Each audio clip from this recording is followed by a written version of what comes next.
me, and that is one of my strengths that I bring to teams and I bring to staff, is that I think part of it is just stubbornness. Like I refuse to be sort of put into a bad mood or to see things as impossible, which I'm sure can get a bit annoying as well. But it's just that's who I am, and I've made my peace with it. Feeling like I might need to call you a positive pessimist. So Yeah. Oh my gosh, I love that. maybe that That's perfect. that might end up being the title on this. Have you ever met someone and thought their job sounded cool? Or perhaps you're wondering how you can get to a position that doesn't seem to match any of the qualifications you have at the moment? Well, if so, this podcast is for you. We found some people with jobs that you might not necessarily know about or expect people to have, and we're going to ask them about how they got there.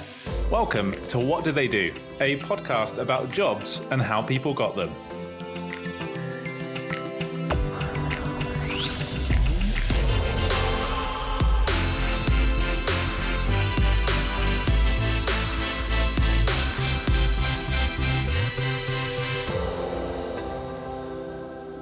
Welcome everyone to today's episode. Really excited to have with us Lily Elsner. Welcome, Lily.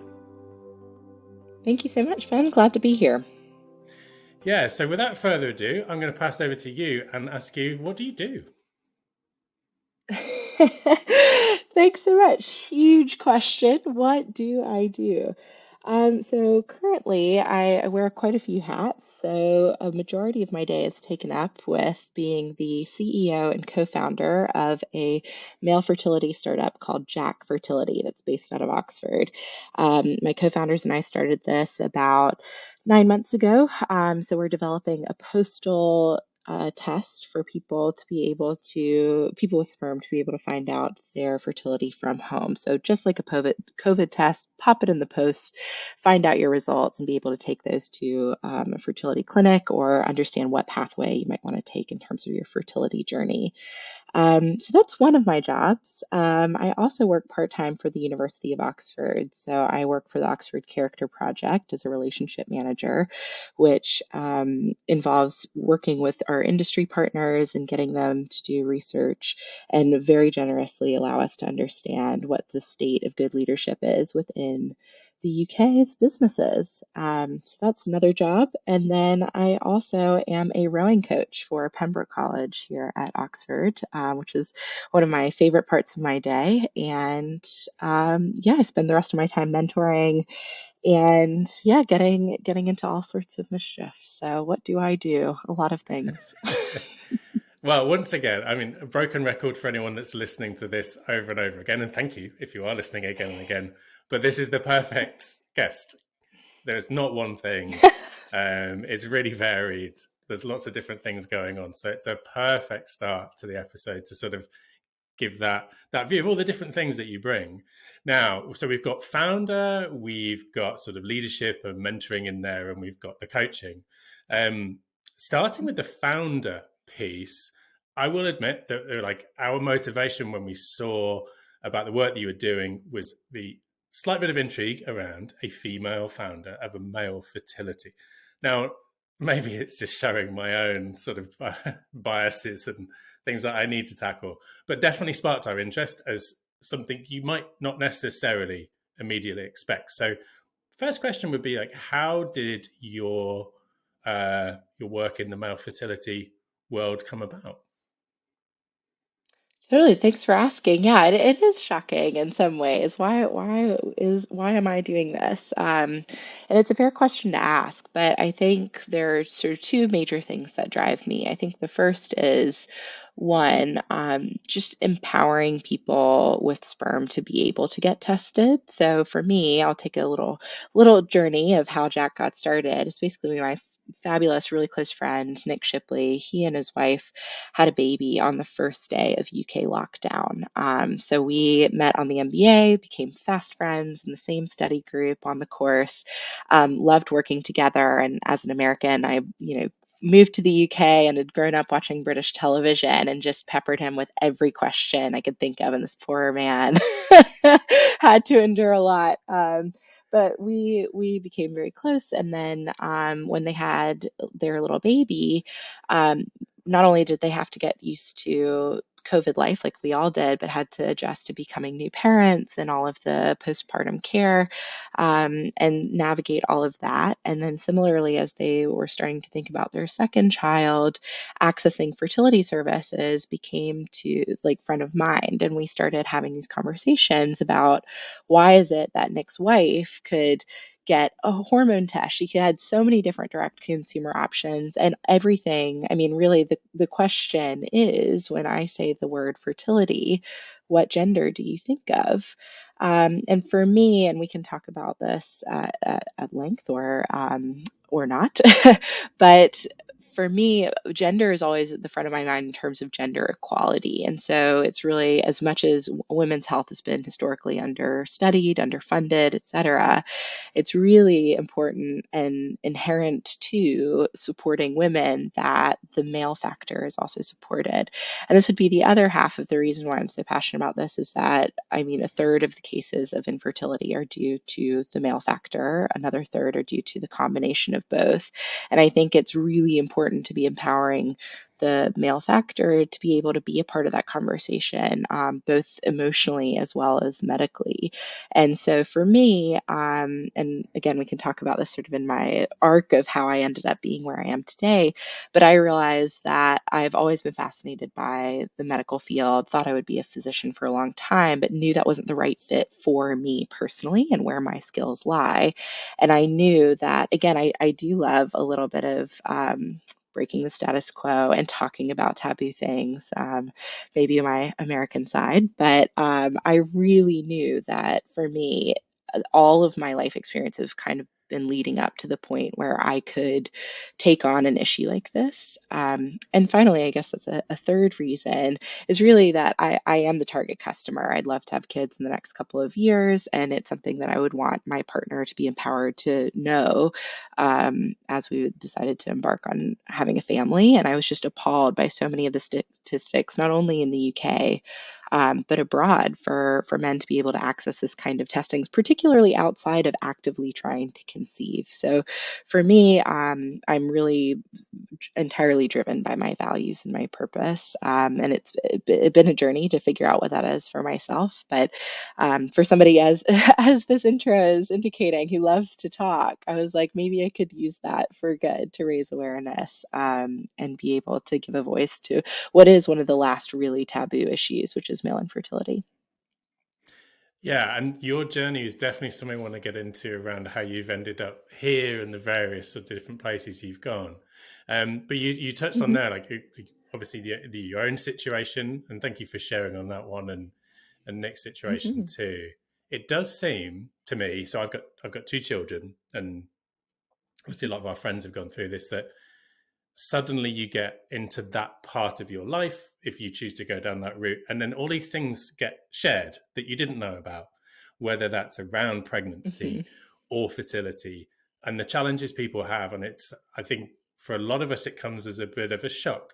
Sometimes you don't even know, depending on your relationship with other people, how much they're willing to share, you don't fully understand. And there's a lot of people going through a lot of challenges, so I can see why it sparked an interest in you. Absolutely. Thank you. Yeah, and that is really the thing. I think everyone there's such a narrative in all at least Western cultures, but globally about preventing pregnancy until you want to get pregnant, and then you can't get pregnant fast enough. And so I think it simultaneously, both from a patient experience and from a customer experience, it makes, I mean, again, showing my MBA side, like it makes for a really interesting area to develop a product in because it's a very specific phase of life. But at the same time, when people it's so we are so committed to being customer centric in this because it is so stressful and there's so much anxiety and people's entire self-worth in many ways is always thinking that they could become pregnant. And when there's an issue there, often it's just set up to say, hey, you have a medical issue, rather than being like, hey, this is a really core aspect of your being as a person. And that's a personal choice, but I think it's one of those things that a lot of people suffer in silence. And the more that we can bring that out to the fore and not only educate people, but also just empower people to have the conversation that they want to have and allow them access to the support they need, and make it more of a choice rather than a burden, to be carried by the couple as well as their support system. So before we jump into the journey, just on the if the like the mechanics of Jack Fertility. So as I understand it, the testing is not necessarily a hugely challenging thing to process. There's the thing that needs testing and getting that Yes, yeah. to be tested and then getting the results back. So you've kind of discovered that there isn't a huge barrier, but there's an opportunity for you to provide a solution to it. If that I haven't necessarily said that succinctly. I imagine you can do it better. Yeah, no, totally. Happy to sort of, yeah, precisely address that. So, yes, like what we're doing at Jack Fertility is delivering the actual semen analysis results that would be the first step for a person who is struggling to conceive. It's per the WHO standards, there are 5 different areas that need to be covered in terms of being able to say this is like a full and sufficient test to be able to at least understand the quality of the sample. There are many different steps that you can go down afterwards, but this is really the baseline test. So we're not inventing a new test. We're not claiming at all claiming to do that. In fact, what we are trying to do, and really the core mission of the company, is to expand access to that testing. So by turning it postal, and what we've really done, and that kind of our USP is that we've identified a solution that will preserve the quality of the sample through the post, so that no matter where you are in the UK or ultimately, hopefully wherever you are in the world, you can easily preserve that sample to this extent that you'll be able, when we receive it in the lab, do the test, be able to deliver the results, and say with confidence that they're the same quality as if you had gone to a clinic, had to take your sample there, and then immediately had the sample analyzed. So for people who don't know, normally a person with sperm would have to go to a clinic, take it or create a sample in usually not so great room, but hoping they're nice facilities. And then there's a 1 hour window. So even if a person decides to take their sample at home, they would have to be within half an hour of the actual clinic, so that within that last half hour of that window, the sample could be analyzed accurately. Our other co-founder, I should mention, her name is Miriam Rabar. She's an amazing embryologist, and she's finishing her PhD here at Oxford in reproductive medicine.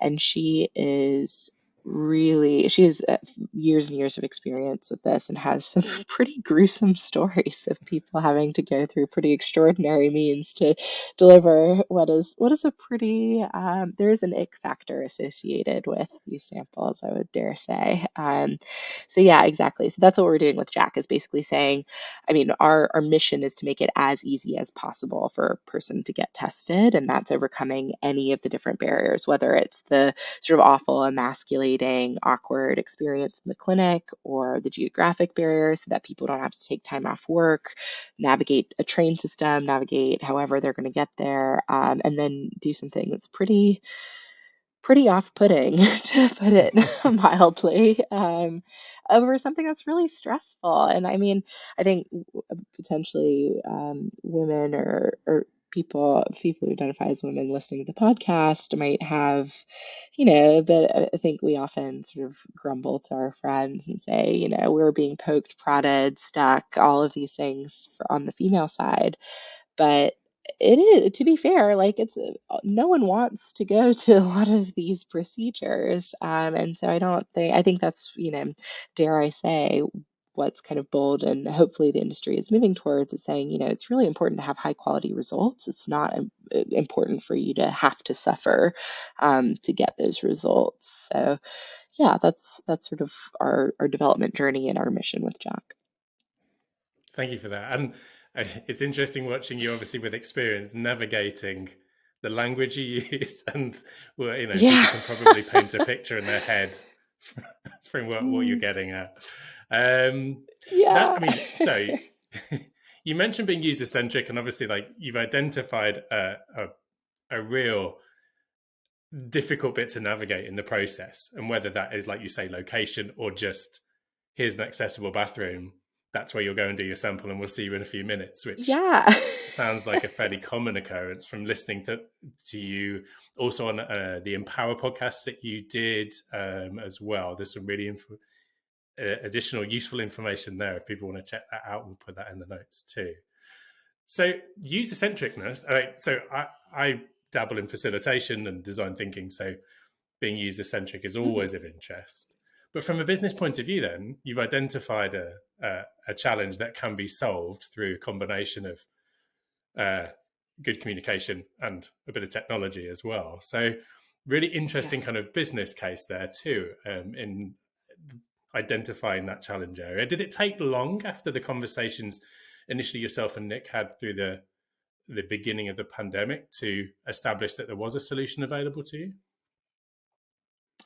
Simultaneously, yes and no. So I think for us, so we really approached it from a commercial strategy angle, like putting those degrees to use and sort of mapped the current market, sized it, analyzed it.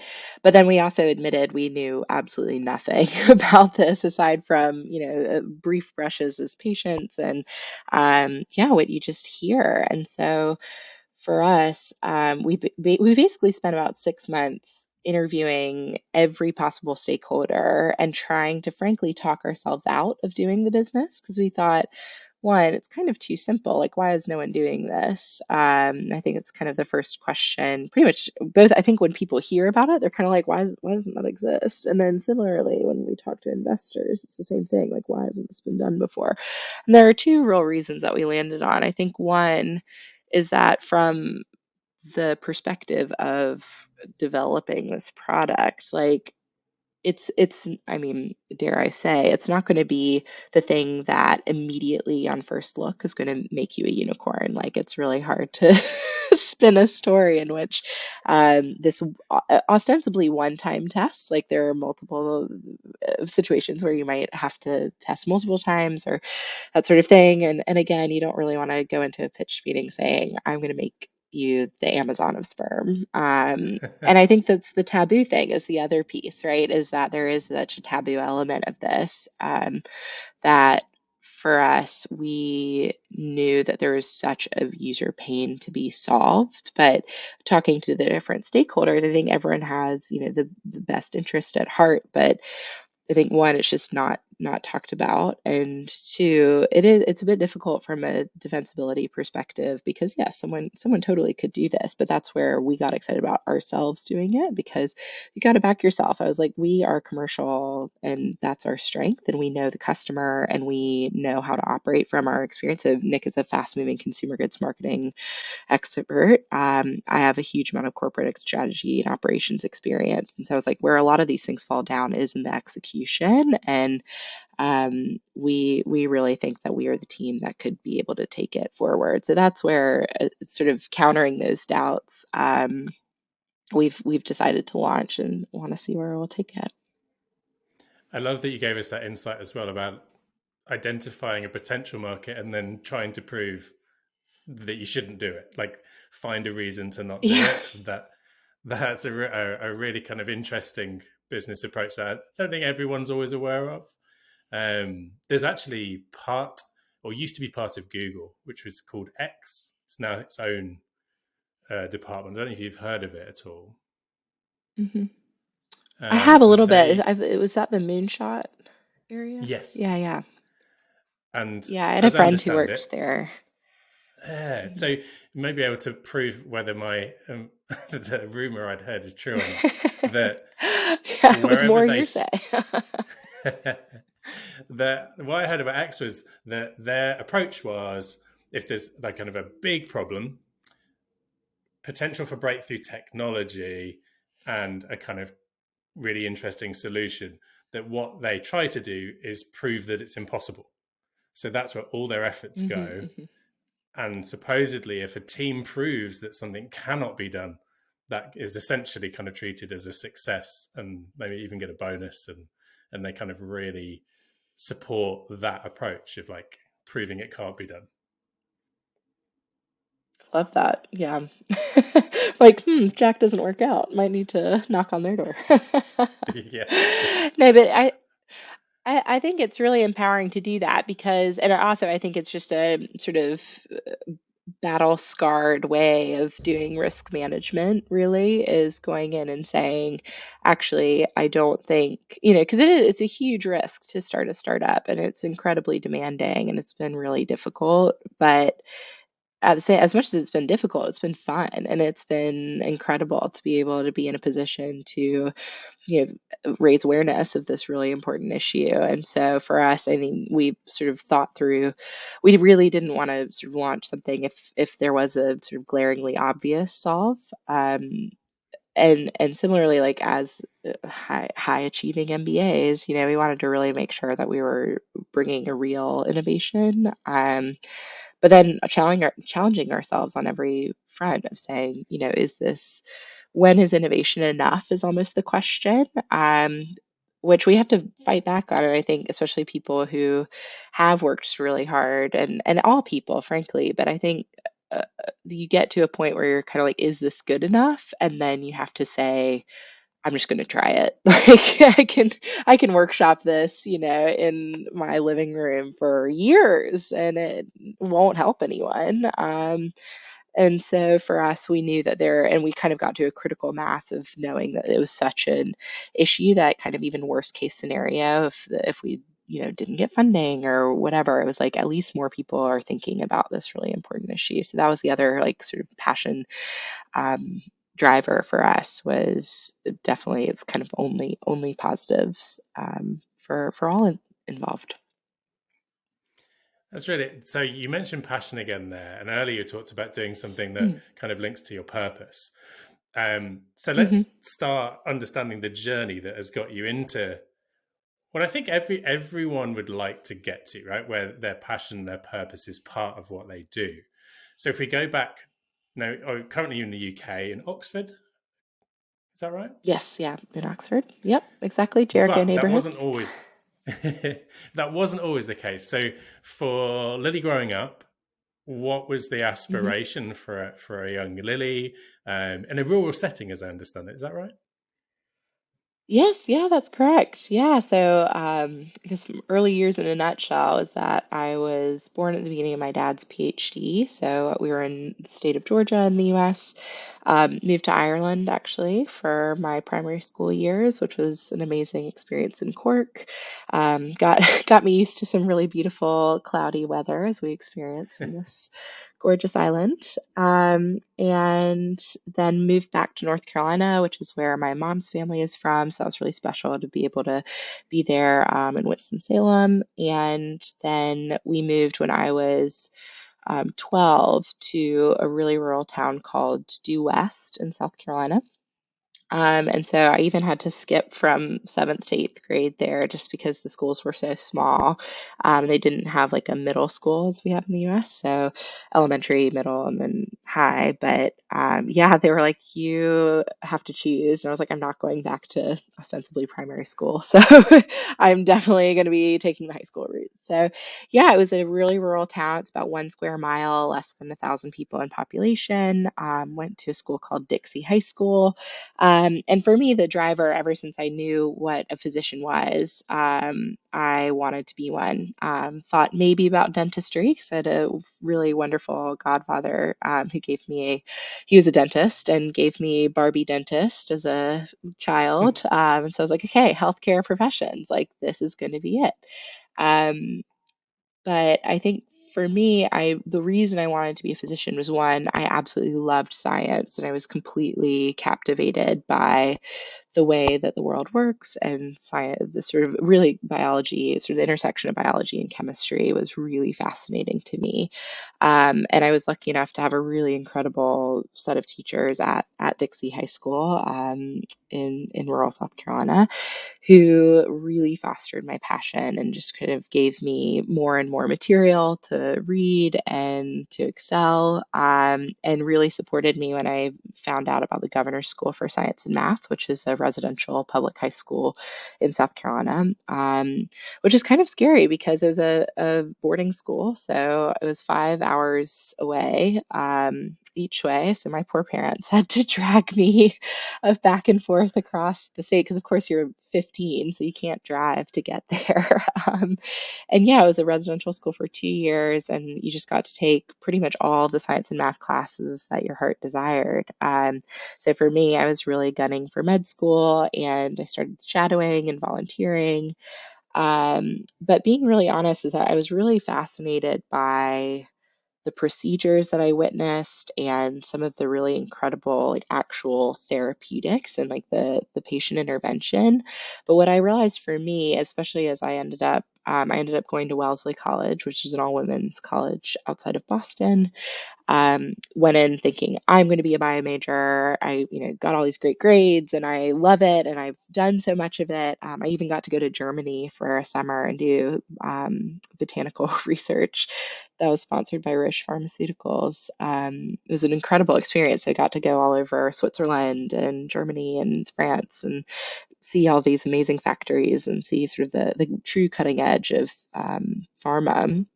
But then really discovered through that shadowing and working in free clinics and spending my summers really understanding the patient needs.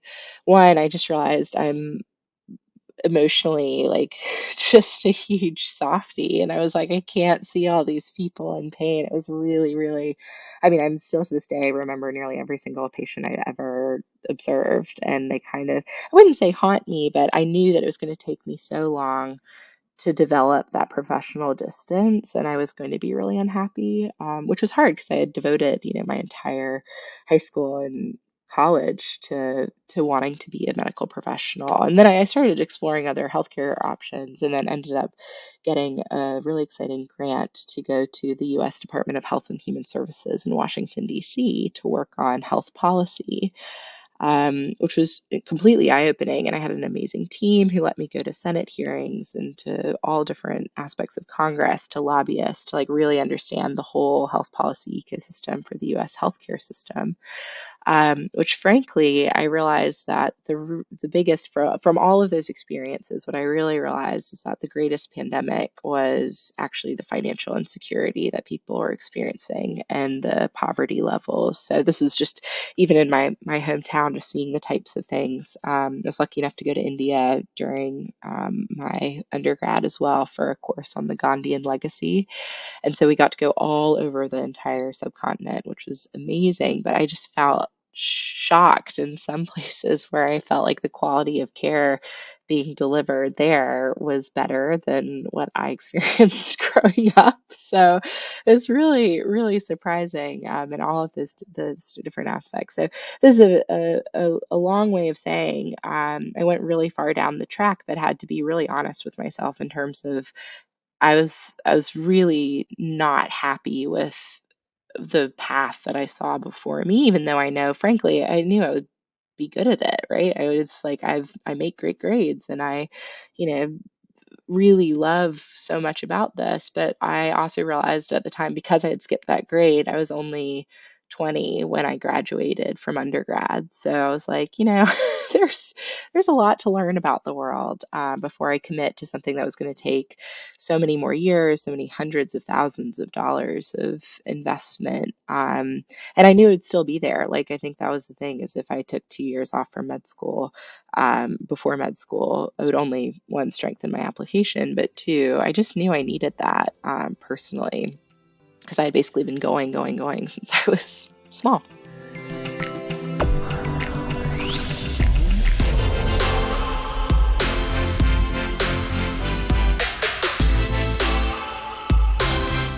That it's really interesting to hear. Like, sounds like there's a similarity to me between your approach to starting Jack Fertility of going, right, let's really drill down into the detail. Let's explore everything and decide whether this is a Yeah. viable option or not. And it sounds like you did exactly the same with medicine, um, Yeah, and going across continents to explore it. But then totally. to have the confidence to say, I've said I'm going to go into this, but I really feel that actually it's not quite right. So I'm going to step back. I don't know that everyone would feel able to make that step back. So is that is that partly down to your family around you being very supportive of that kind of thing? Is it something that's just inbuilt in you? You may not have an answer to that, but it's an interesting one to explore as to how you had the wherewithal to make those decisions. Yeah, I mean, it's a good question and good observation because it's a huge uncertainty in some ways, but for me, yes, I mean my family is amazing. They're so incredible and they just were like, we want you to be happy. And I was like, easier said than done, but because that's the thing is they just wanted me to do what I wanted to do. But that also in the best possible way.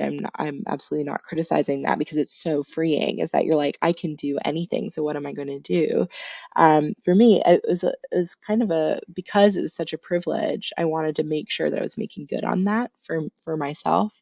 And I should also mention I ended up taking ancient Greek philosophy at Wellesley, and I ended up becoming a philosophy major as well, so double major. And that for me, I kind of took it on a whim because you're required to take, so many classes and expose yourself. And I thought, who's Plato, Aristotle, these guys that we mention in science all the time, and why are they still relevant? And basically, what the core of that class was is that humans have always been asking why, like, why am I here? How do I live a good life? And for me, that just opened up being able to consider that. And I think, especially when people aren't lucky enough to have a supportive family, who says, do whatever you want and we'll support you. Like it's really difficult like to have that other conversation of being like, no, I know what I want to do and it's not this path. So I felt an obligation too to really consider what I wanted to do because at the end of the day, I think also I spent a lot of my growing up years around. I was lucky enough to have my great grandmother still alive, and she was a really wonderful caregiver and mentor and lived to be 102. So she was great about sort of from the end of life perspective sharing like kind of what matters. And to me she and a lot of my other wonderful grandparents and elderly friends would really encourage me all the time to really think about how I wanted to sort of live my best life. And there's such a sense of freedom in that where it was like, I've I've always struggled when people ask about like what is your biggest failure and all of that. And I am one of those people. I'm like there are no failures. Like there's some pretty bad mess ups or things that you may not have wanted to have done. But for me, like because a critic could say, no, she failed to get into med school or she failed to, finish her goal. And to me, one, I'm like, is that an opinion that I care to take on board? Like, you're entitled to that opinion, but for me, I knew that this wasn't my path. This is not what I was meant to do. And frankly, anytime I look back or I chat with a friend and they're doing amazing things, or it was really hard even during the pandemic. I was like, I wish I could be a caregiver at this point, and helping people. And then I realized, no, like I'm going to help people, just not in the way that I thought I would. And really what I need to be doing is supporting those people who are on the front lines or however it is. But I know my impact's somewhere else, and it may not be when I'm 21 years old. So yeah, that's that. Yeah, I think part of that is inbuilt, and I think part of it is just having the space to even consider that. So at that point when you pivot, um, Mhm. am I right in thinking that at that point you then pick a new line of work to decide whether you do or don't want to do it, and really go deep into that? Yes, exactly. Because obviously, if you don't become a doctor, you have to become a lawyer. So, Exactly. so spoiler alert, yes, that's exactly what I did. So in the U.S., especially if you study philosophy or there's certain other majors, you tend to go to law school. And for me, simultaneously, I was like, oh, how strategic of me to have such a great fallback option. But really, it was a combination of being in DC and sort of understanding how the healthcare policy system worked and getting really close to things like the Supreme Court and even some of the different initiatives that were going on. Started thinking, gosh, people with a law degree wield a lot of influence and power. And I remember a mentor said to me, she was like, yeah, honestly, like no one listens to doctors when it comes to healthcare. They only listen to physician or to attorneys. And so for me, I was like, okay, well, if I want to make these changes and sort of be the change I want to see, like, wouldn't it be useful to have a law degree? But again, risk management, I was like, I actually don't know any attorneys, and I really don't want to yet again sign up for a over $200,000 degree without knowing what they do or what it entails. And at that point, especially coming out of undergrad and never having worked, I was like, I just need to gain some experience and to like make my own money. So I decided after, of my senior year of college, I was thinking about doing research, especially taking a step back from not taking the MCAT and the medical admissions exams. I decided to look at law firms because they have really robust grad pathways. So I ended up deciding to go down a couple, had some really great interviews with firms that work with pharma and with different aspects of IP. And so actually ended up taking an offer with Sherman and Sterling in New York, and working in their global M&A group. Ended up being one of the best decisions I've ever made. I had an absolutely incredible boss and an incredible team at Sherman. So my role was a business analyst role. So I helped the partners to run the global practice group out of New York. So we had 18 offices at the time across Europe, Asia. And I love working globally. And so it was really amazing to have colleagues all over the world. And for me, the biggest finding from, people might be like, how did you pivot from going and pipetting 5 hours a day in a lab to, helping run a global law firm? And for me, it was really the realization that, and especially in M&A, it was rather than dissecting organisms, you're really dissecting companies, and that the amazing thing about human created law is that it's relatively finite, is rather than trying to study physical laws that people are like, I mean, gravity is a theory, right? And you can go down that whole route.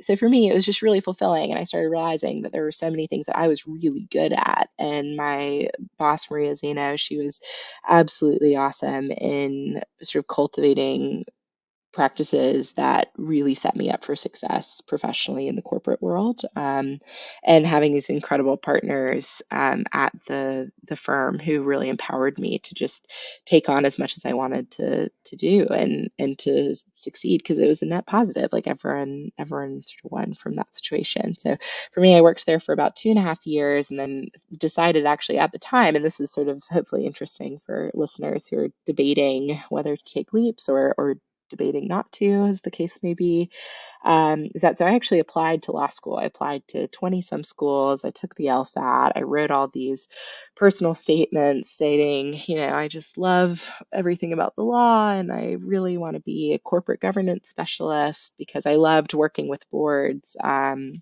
On the deals that I was working on over the course of 2015 and 2016. So those were some bumper M&A years, and I got to see some really incredible transactions. But for me, I knew I wanted to leave New York, so that was really the major impetus for change. And really, I was also like, I think I really want to commit to this. And then through a funny mix of sort of events, as I was taking a little bit of time winding down my job at Sherman, I ended up getting a role at Capital One in their corporate governance department. So in Washington, D.C. And I thought to myself, gosh, I've just spent 4 months in the last 2 years saying, this is what I want to do, and this is the actual role that I would ultimately be doing actually after law school, just maybe at a higher pay grade, but also with more responsibility. So I thought, okay, great. Yet again, similarly to going to the big law firm, get to be the fly on the wall while also getting paid to do it, right? Like that's kind of another piece of advice I would give listeners is rather than just find a way to get involved. I was lucky enough to do it as full-time work, but it's really, really important to have those experiences because for me, I had an amazing team at Capital One. I really appreciated the company. It was very purpose-driven. And again, being in financial services, I got so excited because this was really getting to the heart of the sort of pandemic I talked about before, of the pandemic of poverty and of sort of the plight that people go through when they can't access healthcare, and being able to sort of understand so much about the banking system. And so that was absolutely amazing. But what I discovered from where, and just being very frank, from actually working in corporate governance, is that I was like, oh, I see why you pay attorneys to do this work, because I personally do not want to do it. And so I got into all these law schools over the course of the spring. And after having been now almost 3 years working all the time, I mean, I worked at least 12 hours a day, every single day for all of that time. And for me, I just realized that going to law school and then going down that track where most people do, they go work at a corporate firm and then they go in-house somewhere, or, there are lots of different pathways, but that's kind of one of the most well-trodden ones. And I had done that without a law degree. And I realized that it was just going to be a pie eating contest where the prize is more pie, is how I describe it, because it's very expected. And if you love doing that work, or if there's some other aspect, I think that people find really gratifying and fulfilling, like that's amazing. And there are a lot of people who do. But again, it was for me personally, right? I was just like, I am really unhappy. And it's not because of my team. It's not because of it's really just because I'm not in the right fit. And so that's when I decided to go to business school, actually. So I ended up looking, and I was like, I've always wanted to live abroad. I really love the UK, started looking at UK schools. And we can get into sort of all my bizarre twists and turns after that. But I ended up settling in Oxford, having visited, and I just again thought that it was a really wonderful city. I knew for me, I wanted to be not necessarily in London for the educational aspect, just because London's so amazing, and I feel like I would just spend all the time in the city, rather than in school. So I was like, I need to buckle down.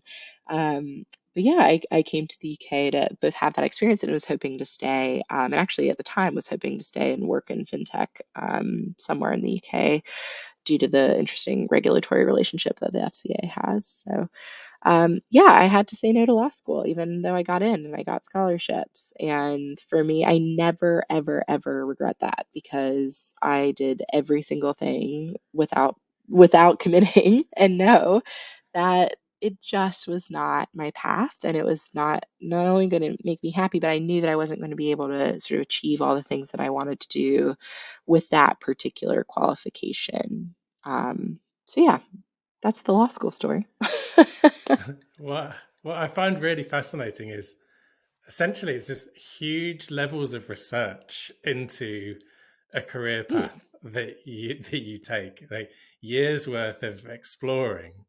And obviously on two occasions you could look at it as going, no. And then law, Mhm. no. And Mhm. I think that's, if you're talking about, like, you've given some great tips as well to our listeners, and we are hoping that our listener sort of demographic will include younger people who are at the beginning of that journey. And I think there's a great message there around, you can work really hard at discounting things, and also what I've taken from both your physician journey and law journey is it wasn't wasted. You've got a huge amount of insight into different industries, skill sets that clearly you're using now as well. So even though you didn't want to go down that route, it sounded really valuable in exploring different size corporates, different like from law and medicine and all these different ways of working. Totally. Absolutely. I mean, what I frequently say to people that I mentor, and what was some amazing advice that some Wellesley alums gave to me was get paid to learn. Especially at the beginning of your early career is being able to, and I say beginning of your early career because your early career extends. Like I think we all are going to have to work for a long time. But I also think that especially when you're straight out of undergrad, so many people say, oh, especially in the UK, where people have say, I've trained for this specific degree and now I'm going to do something different, or like, I don't really know what I want to do. And I'm like, no one really knows, even in really highly technical fields, right? You're learning. And especially for people who are trying to, develop who they are as a person, as well as the sort of who they are, I guess I should say holistically versus just professionally. Like it's really amazing to be able to go into things like consulting and some of the grad schemes that are set up where not only are you learning sort of at that entry level, but also there is sophisticating like learning and development there for you. And companies really do understand. And I think that's one of the most strategic things you can do at the beginning of your career is to try and find that right match. But that said, that's not the path for everyone. And some people really flourish by just going directly into what they want to do. And I think it's being honest with yourself about what that is, and also just not being too hard on yourself too, because it's like it's the beginning of your career. You're only going to take what you want to take from it. But it's easier said than done. I can also say that. But I sense a lot of positivity in the way you approach things, whatever that may be. Is that fair? Yeah, that's totally fair. Yeah, I mean, I think that talk about like a wired, like that's the way my brain is wired, is I see everything as an opportunity. And I mean, it's interesting. I don't even know if I really describe myself as an optimist per se, because I can be pretty pessimistic about things, but I do like my brain is just such that I take the good and I leave the bad, which it's sort of my family members tease me a lot about that because I just completely forget a lot of my like not so nice encounters and that sort of thing. And they're like, "Oh, don't you remember this?" And I'm like, No, I don't. And then, of course, upon rumination, you're like, "Oh God, there's a reason why I buried that." But yeah, I think for me, and that is one of my strengths that I bring to teams and I bring to staff is that I think part of it is just stubbornness. Like I refuse to be sort of put into a bad mood or to see things as impossible, which I'm sure can get a bit annoying as well. But it's just that's who I am, and I've made my peace with it. Well, that's the bit as well. I was like, and also in terms you talk about team, there's what you bring, and then sort of the complementary skills of other people. Feeling like I might need to call you a positive pessimist. So Yeah. Oh my gosh, I love maybe that. That's perfect. that might end up being the title on this episode. I think so. Might be my new social handles. Cool. Apologies if someone has already taken that. Yes, we need to. I need to get. Yeah, we've got to get the domain Gotta and clear it. the same handle across all Yeah, socials now. don't release this. I've gotta go grab it. Well, it's not going out straight away. So you've got a bit of time. Perfect. Neat. Okay, so we are just approaching coming to Oxford for the MBA, aren't we? In Yes, terms of yeah. that journey. What year was that then that you made that change of location and committed to the MBA? Yeah.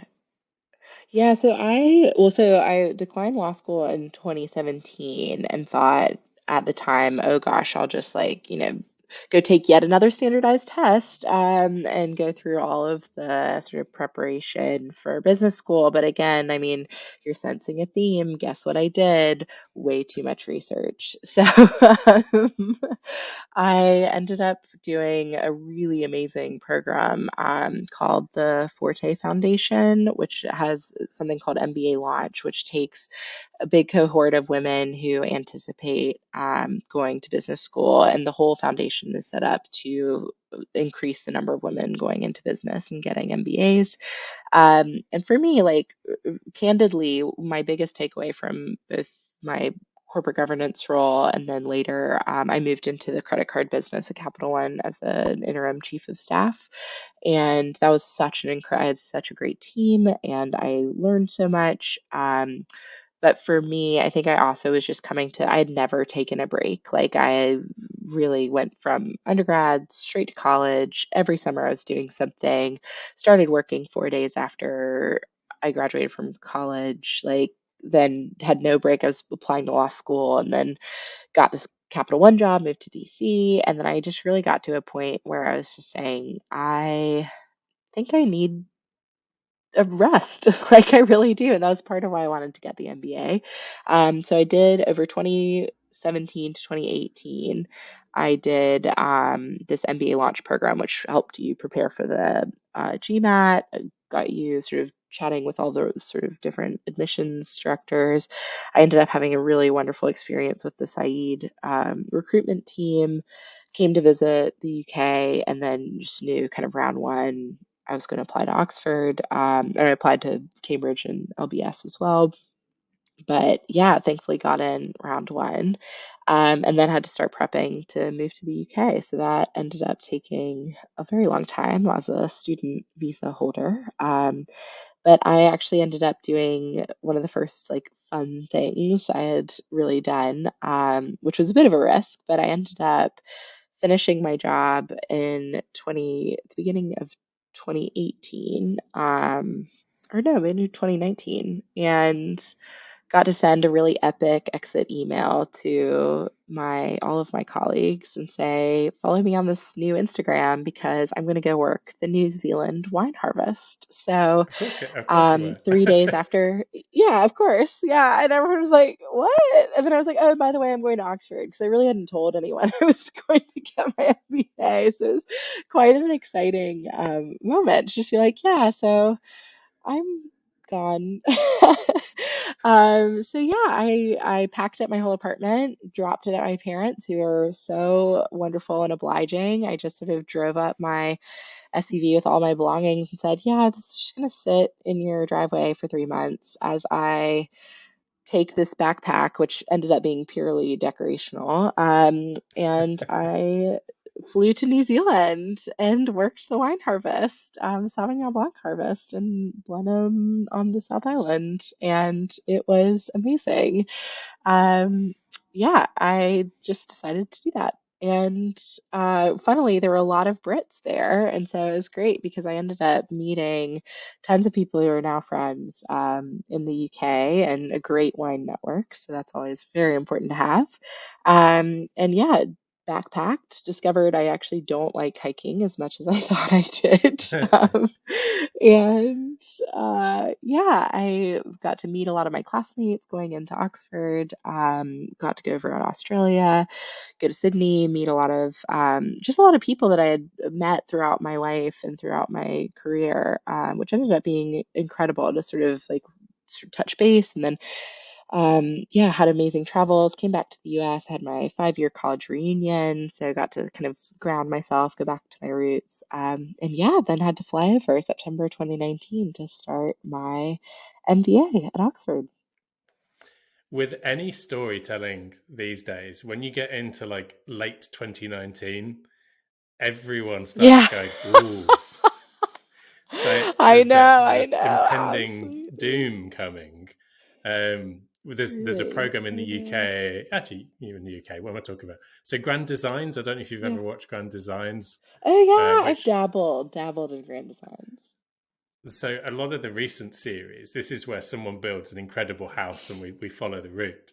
But all the recent series Hmm. will kind of you'll see them in 2017, 2018, 2019. And you're just like, oh God, here it comes. So Yeah, I any know, I story know. So Oh, yeah, Lord. so you're moving Oh, to the no. UK 2019. Everything seems rosy. So is that when you begun the MBA then, in So that kind of rosy. September 2019? Yes, So precisely. Yeah. So the Oxford MBA is 1 year. So it goes September 2019 to September 2020. obviously, um, one of the key questions is, I suppose, around March 2020, mid MBA. hmm hmm How did that adjust? Did it just shift online and you sailed through it? Or how did you Yeah, manage with that oh, of situation? course, yeah. I know, I'm like trying to think, how much research did I do?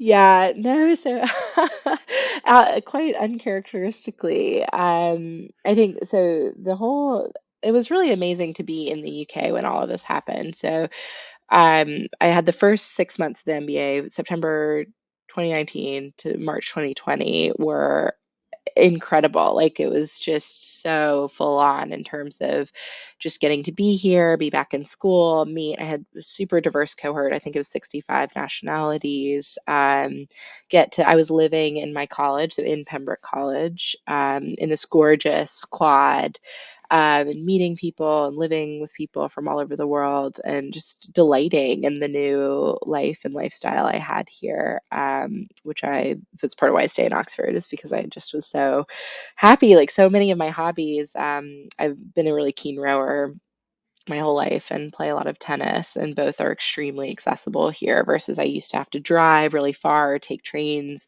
to be able to do any of that. And so now it's all really accessible, and I love being in the outdoors and walks and all of that. So I hate to admit it, but when lockdown came, it was just at the most intense part of this intensive course where you have all these different classes going on. And I'd done tons of traveling, I'd gone skiing, I'd gone visited friends in Spain. So frankly, when initially lockdown happened, I was one of the few people that was like, you know what? First of all, I actually had COVID. So I got original COVID Oh wow.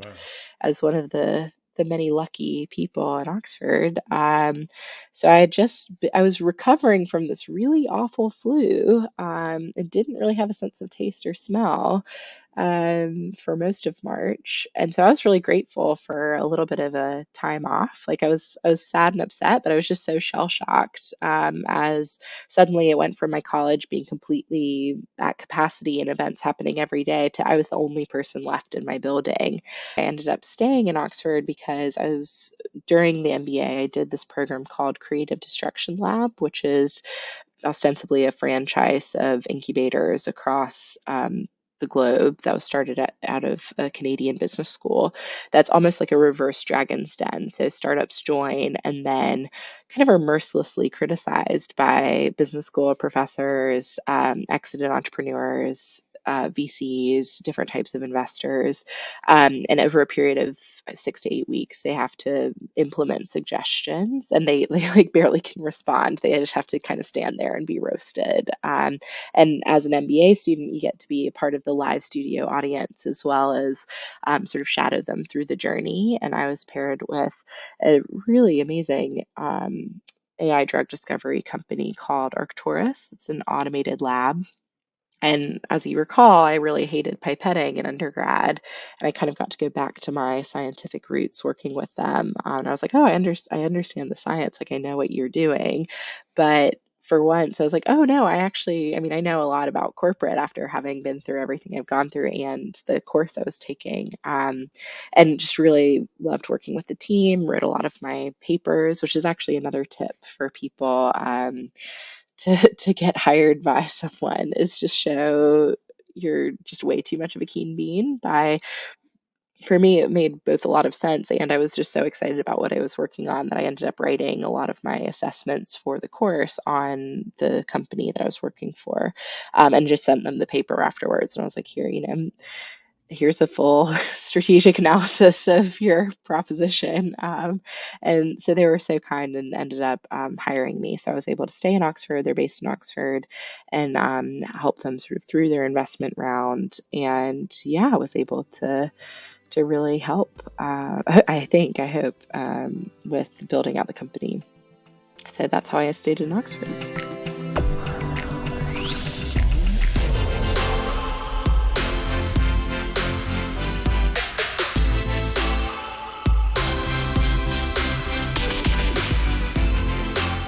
There's another experience that you've brought in. So obviously, kind of, we've plotted from the 1 square mile town that you grew up in through Yes. to now being in Oxford and everywhere in between.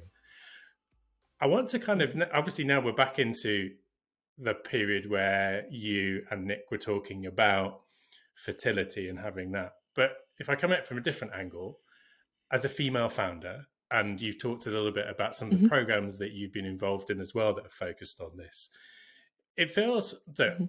like I am, like, if you're not watching the video version, I'm a white guy, so I have my biases to overcome, and I'm always keen to sort of understand it more from other people's perspectives. As a female founder, it feels like there are more female founders emerging, but obviously there's still, if you go to like CEOs of FTSE 100 and 500 companies, there's still a long way to go. So as a female founder, what are your feelings on how that's starting to break through? Do you sort of see the the path that you're forging for others? How does it kind of feel being in it as a female founder?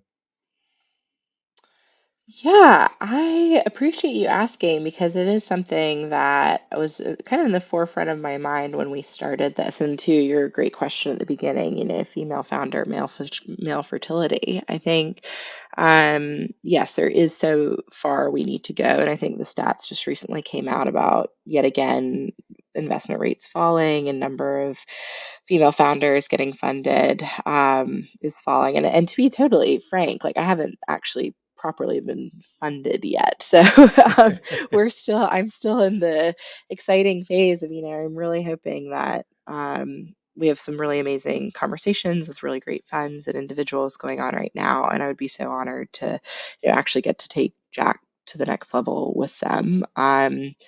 But I do see, especially having gone to Wellesley and sort of had 4 years of a single sex education, which I'm so grateful for just because it gave me, Wellesley gave me a language to describe, like you were mentioning, we all have so much work to do, especially with intersectional biases. There's just so many things that I'm blind to. And I suddenly realized my power in so many ways to help other people in, again, in this way that we've been talking about, in ways that I never anticipated I would be able to help. And frankly, sometimes I'm shocked that it is help, whether it's, helping people along any sort of identifying line. But for me, I think one of the biggest things has been seeing the barriers, and I don't want to sound ungrateful, but I have been lucky enough to be part of some really incredible female founder support groups, and those are invaluable. Like it's so important to have, again, like I like to call them like mini Welsleys, is that there's this small group of people who are going through the exact same thing and are able to be vulnerable, and like it's a very um sort of confidential space to discuss things that are indeed happening. But what I see is that there's basically everything is available to female founders except for capital.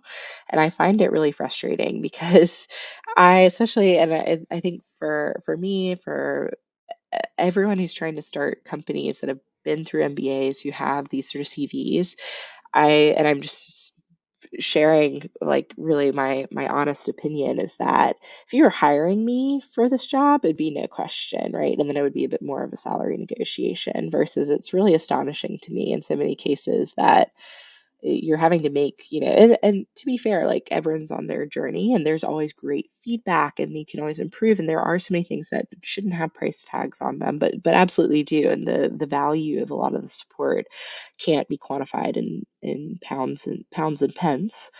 But what I see a lot of the times and what I've experienced myself is that, especially if I pitch by myself or talk to certain investors, it's a lot more questions and it's a lot more about the limits. And I've seen some stuff written about this and I totally agree, is that for me, instead of like when man, and I don't want to call out Nick, but my co-founder, it's a lot more about, oh, there's so many possibilities. Like you could, again, Amazon of sperm, like love it. So this is so great. And like you must be wanting to be a unicorn and all of this stuff. Versus for me, it's like, oh, have you thought of X, Y, and Z? And I'm like, yeah, I have. Like, it's like I can't even, you're trying to be polite, and it's a lot, so much of it is a dance.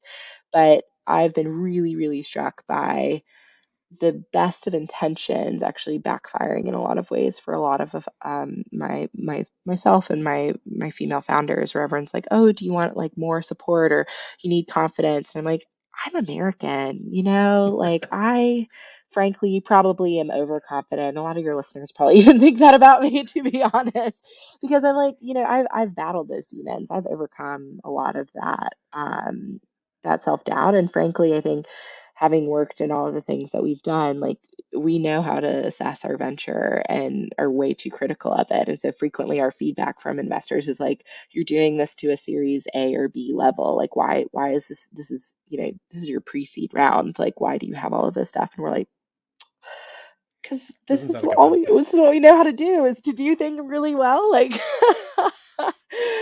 being candid. And yeah, we have so many areas of opportunity, but I think, and especially trying to mix juggling caregiving. Miriam's finishing PhD. Like I work almost full time. So we aren't able to quite move at the pace that we would like to do, while also trying to deliver on all of the things that we're working on.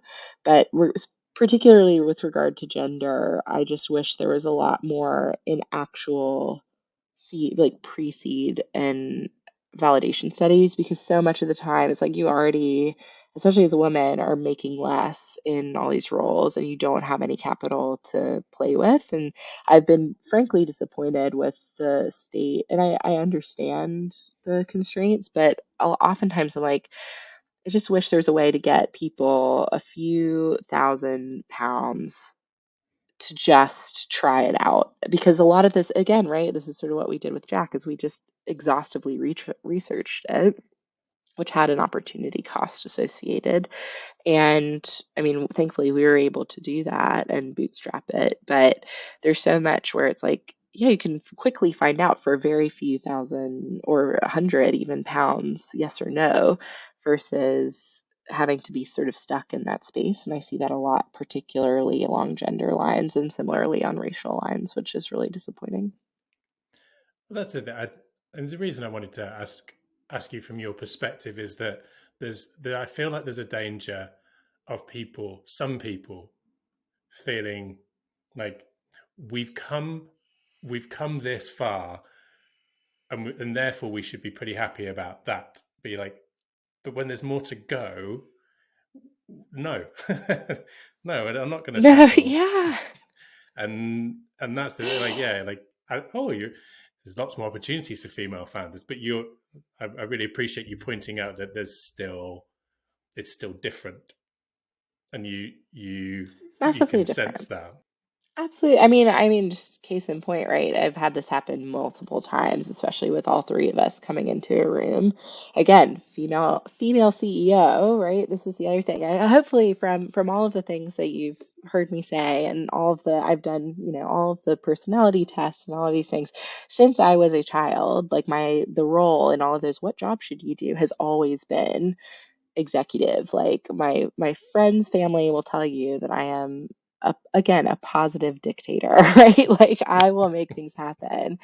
Like that's the role that I both thrive in and can sort of say this is where I actually can deliver, is being in a decision making role and in an execution role. And so for me, I'm like, one, my CV should kind of speak for itself. Like, take my name off of it and look at my experiences, like, prepared for a leadership position.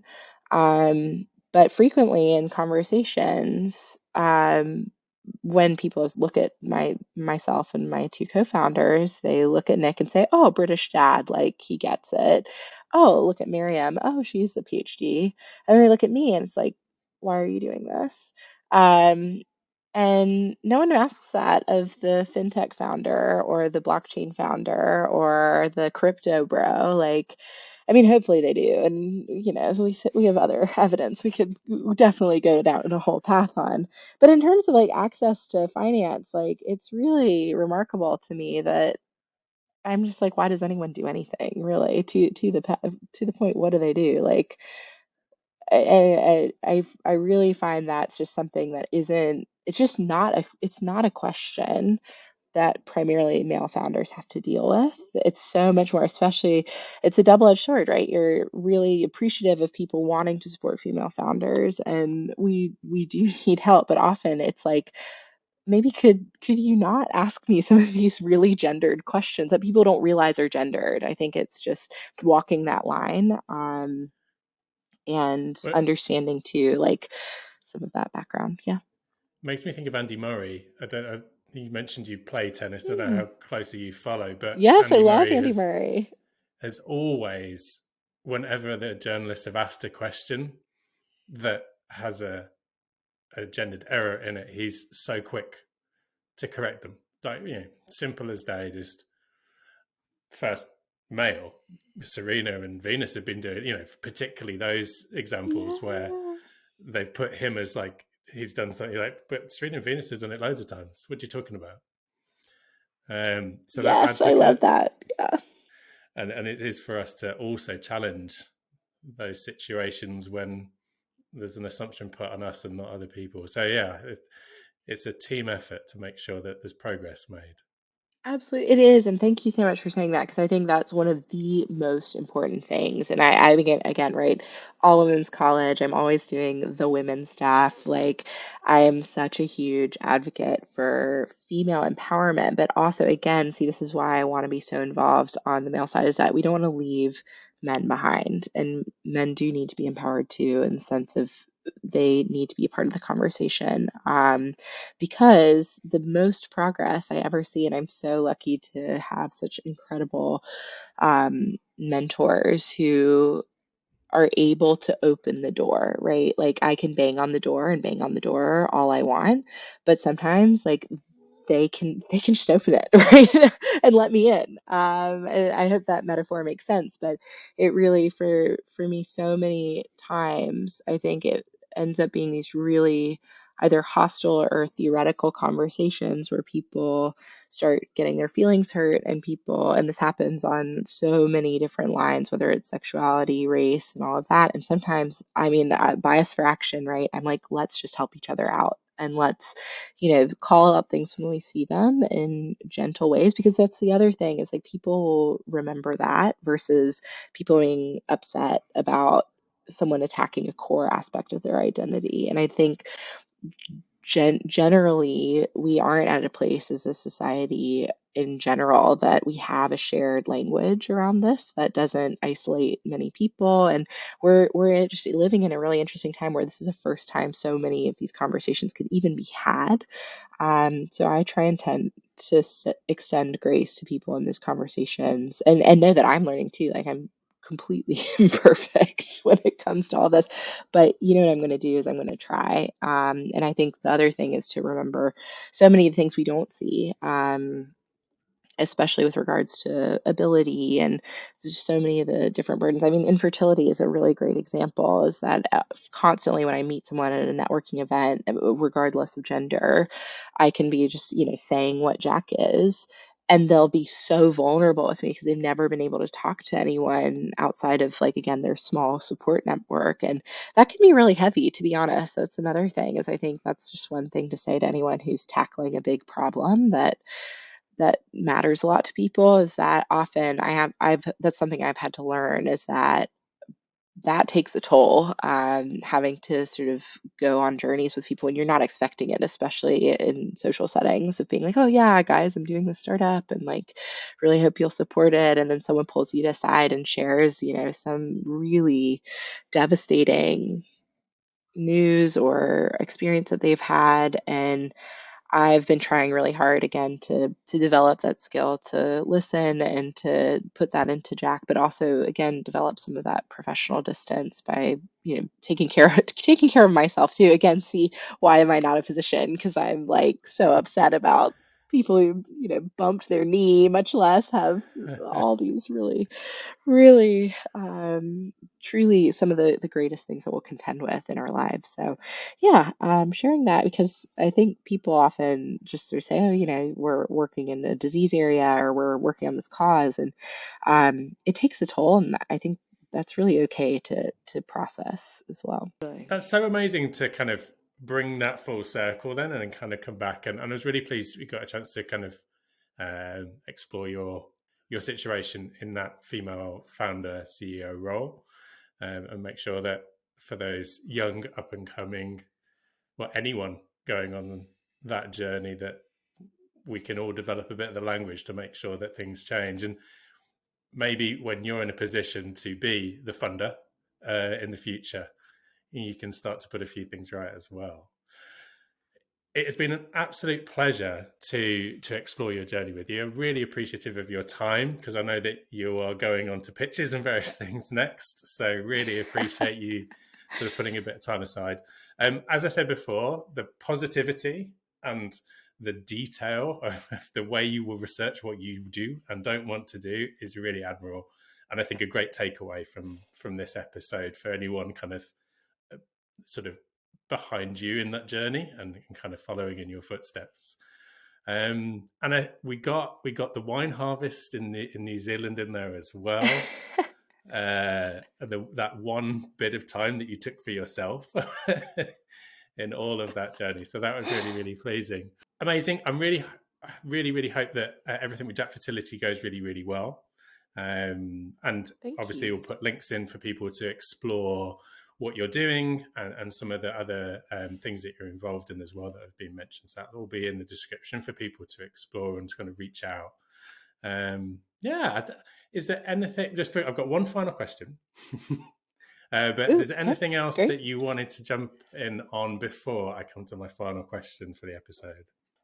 No, well, first of all, I'll just say thank you so much. It's been an absolute pleasure to share with you, and hope some of that was useful. I think the only thing that we didn't cover, I just remembered that I wanted to give a shout out to my friend Christian on Founders and Funders. So that was the importance of ecosystem and finding your sort of tribe of people. Christian's doing amazing work in the business school and trying to facilitate like an ecosystem. And I've also been lucky enough to win a Young Innovator Award from Innovate UK, and that whole ecosystem of young innovators, both current and past, and the team there has been absolutely brilliant. And same with all the accelerators that I've been in, Femtech Lab, Set Squared Bristol, and being able to be in Barclays Female Founders Accelerator has been absolutely amazing, and highly recommend all of them to anyone listening. Thank you. Really, really appreciate you kind of giving a nod to all of those people as well. Actually, just before I come to my final question, didn't you recently get mentioned by the PM? Yes, I did. Yes, shockingly enough, I was one of the January business highlights from Mr. Sunak. And It's definitely a there we highlight go. as an aspirational Brit. Yes, you can see, or for those of you who can't see, I'm drinking out of a Union Jack mug, and it was in fact drinking out of it when I got what I thought initially was spam, where it said on LinkedIn, I got a LinkedIn push notification saying Rishi Sunak has tagged you in a post with a little emoji, and I was like, surely not. And between you and me, I was like, I can't vote in this country, so I don't know why I'm getting this. It was an amazing surprise, probably the best Wednesday I've had in a long time. Yeah, it's a nice touch. And yeah, Mhm. when you meet him, whoever else is in his position going Mm. forwards, that'll be the next stage. So, final Fingers question we crossed. normally ask Thank you. everyone, though I feel like there's a caveat to me asking you this, is if you could do Oh gosh. anything, what would you Mm. do? But before I let you answer, I realized that your approach would be to do to research everything else and see what was left. But over to you. Oh, If you could do absolutely. anything. I know. Well, I'm like, really? Yeah, I would. I have to figure out, what does anything really mean? Does that mean, is it physically possible as we now know it? Can I fly? Can I control time? Yeah, I am that person for sure. I think there's sort of two things I would do if I could do like absolutely anything. One thing is like my childhood regret, which was, I've always wanted, see positivity. I've always wanted to be a cheerleader. That's the one thing in my life I've never actually gotten to do, like the full like pom poms. And really, it's because I took gymnastics and I got too tall too fast, and I have like no coordination to do the flips. But I would love to be a cheerleader. And in terms of actually anything, I really love sort of like alumni and development and fundraising. And I'd really love to be, I think in my long-term career someday, I'd love to be in a position where I can, again, raise awareness and sort of help people get to where they deserve to be, overcoming all of those different angles. But yeah, empowering community in some form or fashion. So yeah. That would be without superpowers. I think those would be my two. Yeah. I leave it open to see where people go with it. I feel like your second one is probably going to happen in some way, shape, or form. Not discounting the cheerleader option as well, but it definitely feels like the trajectory is set for you to do something big and bold along the way. So Thank you. thank you so much for your time. And yeah, really, really brilliant episode, and a pleasure to get the chance to speak to you. Likewise, Ben, thank you so much for all the amazing questions and opportunity. And yeah, happy to stay in touch or support however I can in the future.